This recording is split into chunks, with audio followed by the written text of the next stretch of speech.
सूत जी बोले, विद्वान और बुद्धिमान महर्षियों, मोक्षदायक शिव क्षेत्रों का वर्णन सुनो।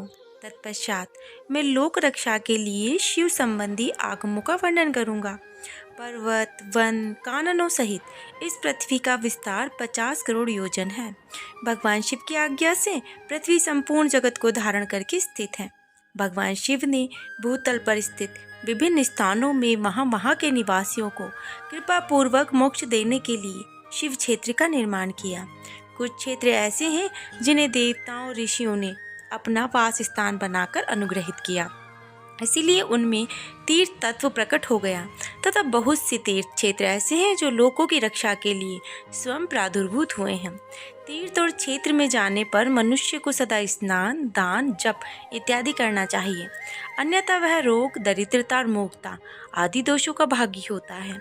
जो मनुष्य इस भारतवर्ष के भीतर मृत्यु को प्राप्त होता है, वह अपने पुण्य के फल से ब्रह्मलोक में वास करके पुण्य क्षेत्र के पश्चात पुनः मनुष्य योनि में ही जन्म लेता है। पापी मनुष्य की दुर्गति ऐसे ही होती है। तो हे ब्राह्मणों, पुण्य क्षेत्र में पाप कर्म किया जाए तो वह और भी दृढ़ हो जाता है। अतः पुण्य क्षेत्र में निवास करते समय सूक्ष्म से सूक्ष्म और थोड़ा सा भी पाप ना करें। सिंधु और सतलज नदी के तट पर बहुत से पुण्य क्षेत्र हैं।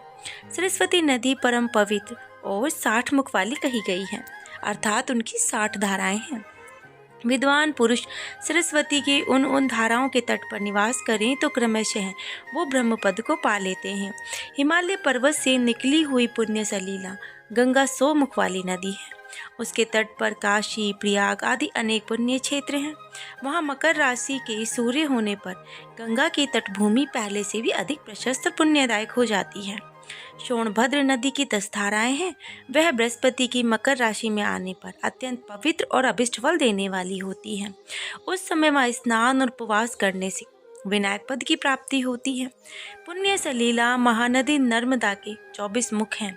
उसमें स्नान और उसके तट पर निवास करने से मनुष्य को वैष्णव पद की शांति प्राप्त होती है। तमसा के 12, रेवा के 10 मुख हैं। परम पुण्यमयी गोदावरी के 21 मुख बताए गए हैं। वह ब्रह्म हत्या तथा गोवध के पाप का नाश करने वाली एवं रुद्रलोक देने वाली हैं। कृष्णवेणी नदी का जल बड़ा पवित्र है और वह नदी समस्त पापों को नाश करने वाली होती है। उसके 18 मुख बताए गए हैं तथा वह विष्णुलोक प्रदान करने वाली है। तुंगभद्रा के 10 मुख हैं और वह ब्रह्मलोक देव वाली है। पुण्य सलीला सुवर्ण मुखरी के 9 मुख कहे गए हैं। ब्रह्मलोक से लौटे हुए जीव उसी के तट पर जन्म लेते हैं। सरस्वती नदी, पम्मा सरोवर, कन्याकुमारी, अंतरीप और शुभकारक श्वेत नदी, ये सभी पुण्य क्षेत्र हैं। इनके तट पर निवास करने से इंद्रलोक की प्राप्ति होती है। सहा पर्वत से निकली हुई महानदी कावेरी परम पुण्यमयी, उसके 27 मुख बताए गए हैं। वह संपूर्ण अभिष्ट वस्तुओं को देने वाली होती है। उसके तट पर स्वर्गलोक की प्राप्ति कराने वाले तथा ब्रह्मा जी, विष्णु जी का पद देने वाले हैं। कावेरी जी के जो तट शैव क्षेत्र के अंतर्गत आते हैं, वे अभिष्ट फल देने के साथ ही शिवलोक प्रदान करने वाले हैं। नैमिषारण्य और बद्रिक आश्रम में सूर्य और बृहस्पति के मेष राशि के आने पर यदि स्नान करें तो उसी समय किए हुए स्नान, पूजन आदि को ब्रह्मलोक की प्राप्ति कराने वाला जानना चाहिए। सिंह और कंग राशि में सूर्य की संक्रांति होने पर सिंधु नदी में स्नान किया हुआ केदार तीर्थ के जल का पान स्नान ज्ञानदायक माना गया है। जब बृहस्पति सिंह राशि में स्थित हो तो उस समय सिंह की संक्रांति से युक्त भाद्रपद मास में यदि गोदावरी के जल से स्नान किया जाए तो वह शिवलोक की प्राप्ति कराने वाला होता है। ऐसा पूर्व काल में स्वयं भगवान शिव ने कहा था कि जब सूर्य और बृहस्पति कन्या राशि में हो तब यमुना और सोनभद्र में स्नान करें। वह स्नान धर्मराज और गणेश जी के लोक में महान भोग प्रदान कराने वाला होता है। यह महर्षियों की मान्यता है कि जब सूर्य और बृहस्पति तुला राशि में स्थित हों तब कावेरी नदी में स्नान करना चाहिए। वह स्नान भगवान विष्णु के वचन महिमा से संपूर्ण अभिष्ट वस्तुओं को देने वाला होता है। ब्रह्मा जी का कथन है कि वह स्नान शिवलोक की प्राप्ति कराने वाला होता है। शिवलोक के पश्चात ब्रह्मा और विष्णु के स्थानों में सुख भोगने के अंत में मनुष्य को ज्ञान की प्राप्ति होती है। माघ मास में तथा सूर्य में कुंभ राशि के स्थित होने पर और फाल्गुन मास में गंगा नदी के तट पर किया हुआ श्राद्ध, पिंडदान, तिलोदक दान पिता और नाना दोनों कुलों के पितरों की अनेक पीढ़ियों का उद्धार करने वाला माना गया है। सूर्य और बृहस्पति जब मीन राशि में स्थित हों तब कृष्णवेणी नदी में किए गए स्नान की ऋषियों ने प्रशंसा की है। उन महीनों में पूर्वोक्त तीर्थों में किया हुआ स्नान इंद्र पद की प्राप्ति कराने वाला होता है।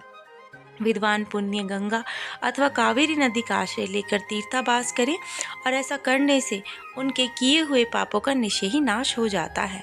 सदाचार, उत्तम वृत्ति, सद्भावना के साथ मन में दया भाव रखते विद्वान पुरुष को तीर्थ निवास करना चाहिए, अन्यथा उसे उसका फल नहीं मिलता।